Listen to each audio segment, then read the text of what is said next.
Assalamualaikum warahmatullahi wabarakatuh. Nama saya Noval Nabil, kelas 11 KJA. Hari ini saya akan pengen mempresentasikan standar internet dalam pelajaran TLJ ini ya. Teman-teman saya begini dulu, baru kita ke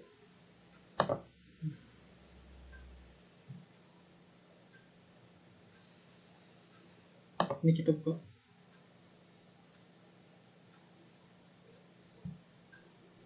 Nah, baru kita ke ini. Saya presentasikan, saya mulai ya. Standar Internet Engineering Task Force atau IETF merupakan organisasi paling teratas yang berfungsi untuk mempromosikan internet dan menyetujui protokol-protokol yang akan digunakan sebagai standar protokol di internet dan bertanggung jawab dan teknologi internet networking beserta aplikasi-aplikasinya.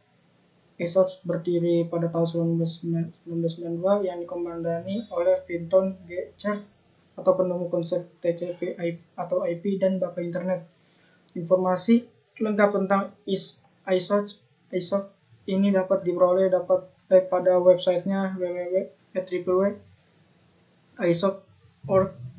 Internet Architecture Board atau IAB merupakan badan penasehat bagi ISO dalam memutuskan suatu standar yang akan diterapkan di internet. Informasi lengkapnya bisa diperoleh di www.iap.org. Internet Assigned Numbers Authority adalah unit kerja yang berada di bawah IAP yang bertugas untuk mengatur masalah IP address, DNS, dan registrasi protokol dan penomoran lainnya yang berlaku pada IP. Ia juga mendelegasikan beberapa wewenang ke beberapa unit kerja yang berada di bawahnya seperti Internet ICANN, EPNIC, ERIN, dan lain-lain. Anda dapat mengunjungi websitenya dengan alamat www.iana.org. Internet Research Task Force adalah unit kerja yang berada di bawah yang bertugas untuk melakukan penelitian terhadap protokol internet, aplikasi, arsitektur, dan teknologi internet, baik untuk jangka pendek maupun jangka panjang, serta mempromosikan hasil-hasil penelitian tersebut. Silakan kunjungi websitenya dengan alamat www.irt.org. Internet Engineering Task Force adalah unit kerja yang berada di bawah IAP yang terdiri dari orang-orang yang berkonsentrasi untuk mengembangkan aplikasi dan arsitektur internet ke depannya. Salah satu tugasnya adalah menerbitkan RFC atau Request for Comment atas suatu protokol atau standar yang diusulkan oleh seseorang untuk dikomentari oleh publik atas persetujuan dari IAP. Website-nya adalah Badan Pengatur Internet. Ntar kita lihat waktu dulu. Internet Society atau ISOC adalah badan personal yang mendukung, memfasilitasi, serta mempromosikan pertumbuhan internet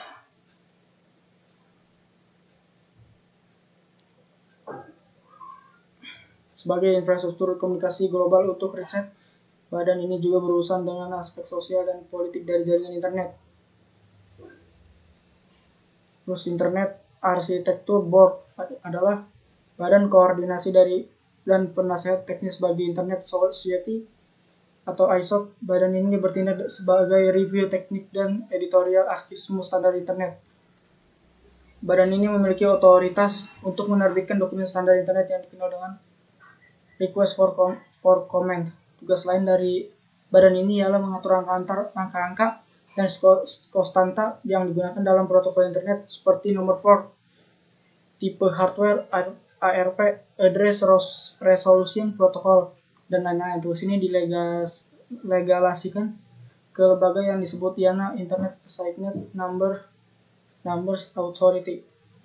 Internet Engineering Task Force ialah badan yang berorientasi untuk membentuk standar internet. Badan ini dibagi menjadi 9 kelompok kerja. Atau misalnya nih, aplikasi routing dan addressing. Kayak di pelajar Cisco gitu misalkan. Terus keamanan komputer dan bertugas menghasilkan standar-standar internet. Untuk mengatur kerja badan ini dibentuk Badan Internet Engineering Steering Group Internet Research Task Force memiliki orientasi pada riset-riset jangka panjang. Komunikasi pada jaringan komputer, nih contohnya. Tuh, Client Cloud East tuh. Tapi publik dari ISP-nya nih muncul. Terus cabang-cabangnya tuh, cabang Malang, cabang Surabaya dan cabang Rembang. Jaringan komputer adalah jaringan bertelekomunikasi yang memungkinkan antar komputer untuk saling bertukar data. Tujuan dari jaringan komputer adalah agar dapat mencapai tujuannya. Setiap bagian dari jaringan komputer dapat meminta dan memberikan layanan atau servis. Pihak yang meminta atau menerima layanan disebut client, yang memberikan atau pengirim layanan disebut server. Desain ini disebut dengan sistem silent server dan digunakan pada hampir seluruh aplikasi jaringan komputer. Cara kerjanya, sinyal listrik maupun sinyal dalam bentuk gelombang elektromagnetik pada suatu jaringan komputer merambat atau memancar dengan prinsip kerja jaringan komputer.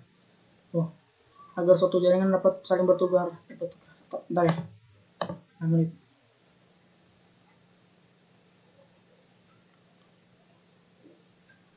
Agar suatu jaringan dapat saling bertukar informasi data, diperlakukan suatu alat yang disebut modem atau modulator. Demodulator yang berfungsi untuk mengubah sinyal analog menjadi sinyal digital maupun sebaliknya. Ada 4 komponen utama pada komunikasi jaringan komputer nih. Misalnya,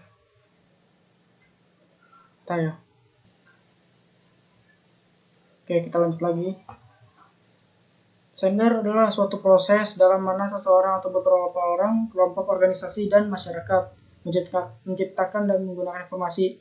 Protokol sebuah aturan atau standar yang mengatur atau mengizinkan terjadinya hubungan komunikasi dan perpindahan data antara dua atau lebih titik komputer. Media transmisi, media yang menggunakan antara pengirim dan penerima informasi atau data karena jarak yang jauh.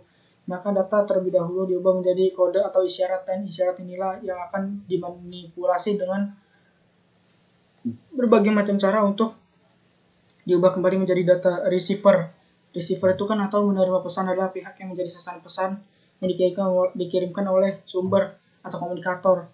Pertama-tama, sender mengirimkan sinyal informasi menuju receiver melalui protokol encode yang mengubah sinyal digital menjadi sinyal analog. Kemudian sinyal melalui media transmisi dan melalui protokol kedua decode kembali menjadi sinyal digital sebelum masuk ke receiver. Dalam hal ini protokol dapat diistilahkan seperti penerjemah informasi data komunikasi pada jaringan telepon. Jaringan telepon kabel ini misalnya. Telepon kabel ini menggunakan sistem di wireline sehingga membutuhkan kabel supaya dapat berfungsi. Contohnya kayak di gambar ini kayak di hotel lah, sama apartemen. Kalau ada orang lagi ada telepon misalnya, baru misalnya telepon dari orang lah, gambar kabelnya kayak gini sama. Nih, saya lanjut lagi cara kerja telepon kabel. Suara dari pengirim diterima oleh alat yang disebut mikrofon. Mikrofon mengubah gelombang suara menjadi sinyal listrik, kemudian disalurkan oleh perangkat telepon.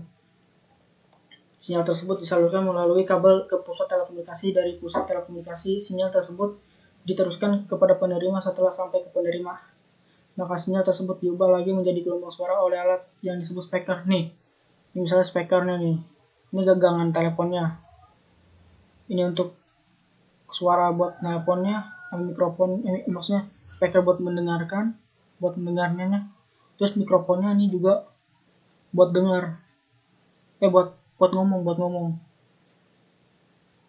Terus ringnya nih buat garing gitulah. Lanjut lagi, jaringan telepon seluler. Telepon seluler menggunakan sistem wireless. Pengirim dan penerima harus tetap tercakup BTS atau panjangannya Base Transceiver Station. BTS adalah peralatan yang memfasilitasi komunikasi secara wireless antar pengguna telepon seluler. Nih misalnya contoh HP-nya tuh, handphone-nya tuh. Banyak. Cara kerja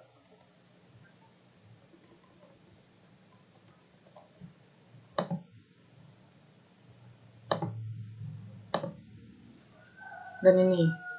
Nah, kayak gini nih contohnya jaringan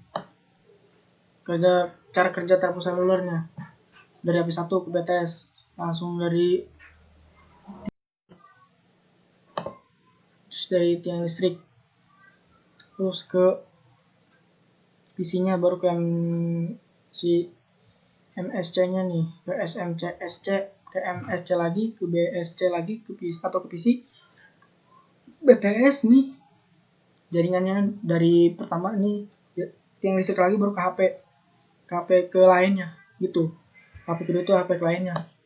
Suara dari pengirim diterima oleh alat yang disebut mikrofon. Mikrofon mengubah gelombang suara menjadi sinyal listrik dan kemudian dipancarkan oleh konsol ke BTS terdekat. Sinyal tersebut diterima oleh BTS dan sinyal tersebut diteruskan ke pusat telekomunikasi. Dari pusat telekomunikasi, sinyal diteruskan kepada BTS terdekat, kemudian diteruskan ke si penerima ini. Setelah sampai kepada penerima ini, maka sinyal tersebut diubah lagi menjadi gelombang suara oleh alat yang disebut speaker. Nah, segini saja presentasi saya. Sampai sini saja. Standar internet cuma 4 halaman doang, tapi presentasinya panjang. Kurang lebih mohon maafnya. Wassalamualaikum warahmatullahi wabarakatuh.